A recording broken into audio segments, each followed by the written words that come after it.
Salam sejahtera bagi kita semua. Selamat bertemu kembali para mahasiswa di kelas matematika.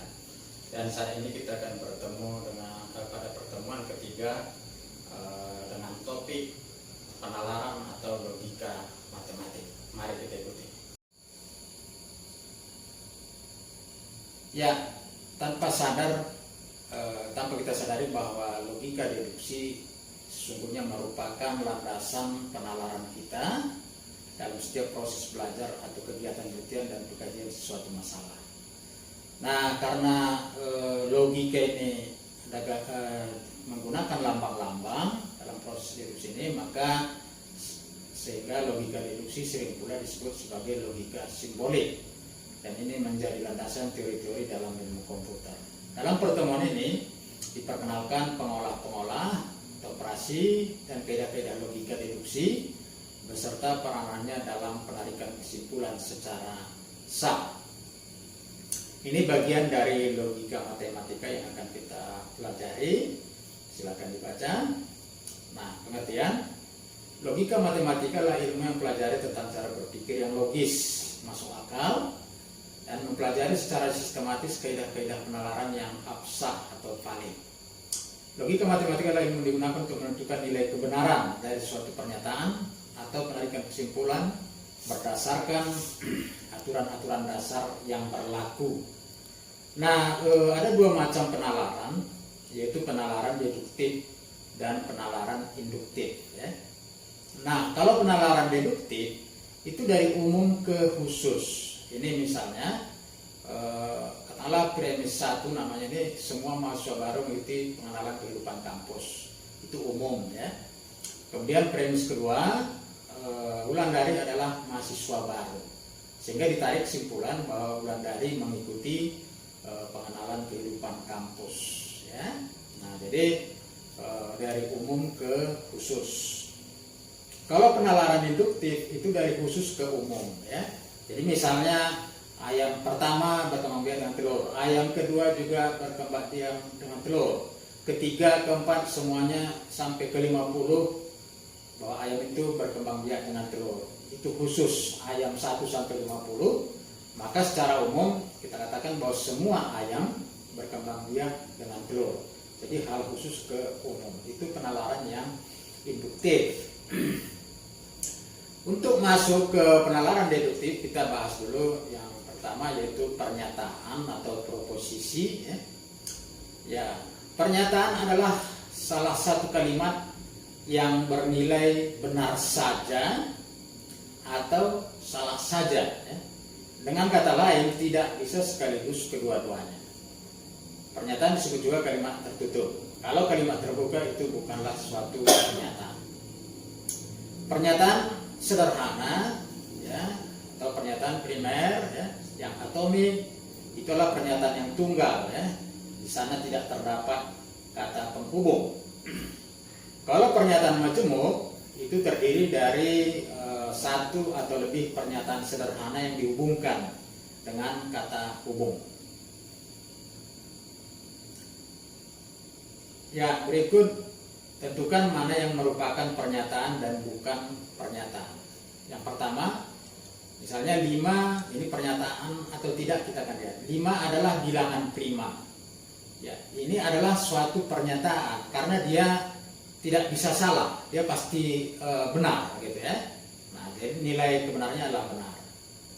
Kemudian 14 merupakan bilangan kelipatan 5 ya. Ini juga pernyataan karena dia hanya bisa salah ya, tidak mungkin benar. Jadi hanya salah satu ya. Nah, ini pernyataan yang salah. Yang ketiga, siapakah yang tidak mengerjakan PR? Kita tidak bisa menentukan ini salah benar ya. Jadi dia bukan pernyataan ya. Ya, nggak tahu benar atau salah ya, karena dia bukanlah suatu pernyataan. Lambang pernyataan biasa kita gunakan huruf kecil ya. Kemudian nilai kebenaran pernyataan bisa menggunakan benar atau salah. Bisa juga menggunakan 1 untuk benar, 0 untuk salah ya. Nah, ini contoh P, pernyataan P, Bogor adalah kota hujan ya. Jadi nama lambang pernyataannya huruf kecil, ya, tentu ini pernyataan yang benar. Nah, jadi ini lihat bahwa kadang-kadang mungkin lebih simpel nuliskannya. Benar juga bisa kita katakan dengan angka 1, 0 dengan 0 untuk pernyataan yang salah. Yang kedua, pengolahan yang kedua adalah ingkaran atau negasi, ya. Ya, ini dibaca bukan atau tidak, ya. Contoh, tentukanlah negasi dari pernyataan berikut. Ya. Misalnya B, suatu pernyataan di mana 2 tambah 5 sama dengan 7. Ya. Maka ingkaran B bahwa 2 tambah 5 tidak sama dengan 7, ya. Ya.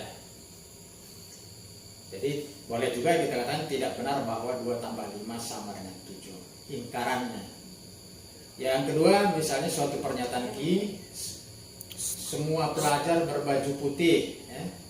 Maka ingkarannya tidak benar semua pelajar berbaju putih, ya. Ya.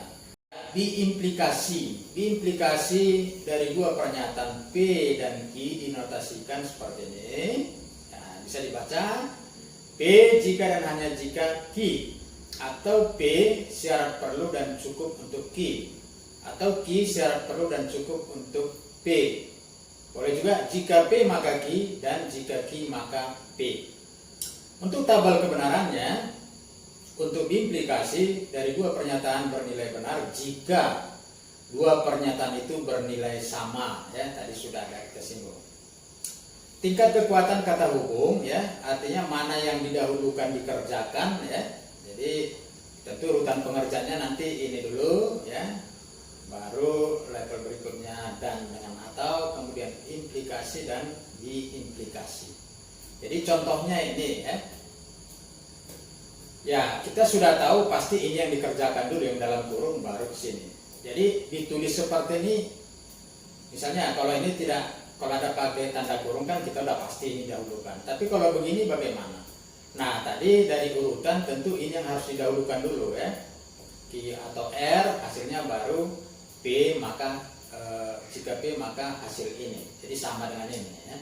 Jadi artinya seandainya tidak ada tanda kurung, mau tak mau ini yang Anda kerjakan duluan, ya. Demikian juga ini, ya, bahwa urutan pengerjaannya tentu harus duluan dan daripada diimplikasi. Jadi ini dulu yang dikerjakan, ya. Ini dulu yang dikerjakan, ya. Ini lebih lemah tadi, ingkaran. Ini ingkaran dulu, baru kemudian dan ini baru terakhir diimplikasi. Misalnya kita mau menentukan tabel kebenaran yang ini, ya. Ya, tentu yang kita kerjakan duluan nanti yang ini, ya.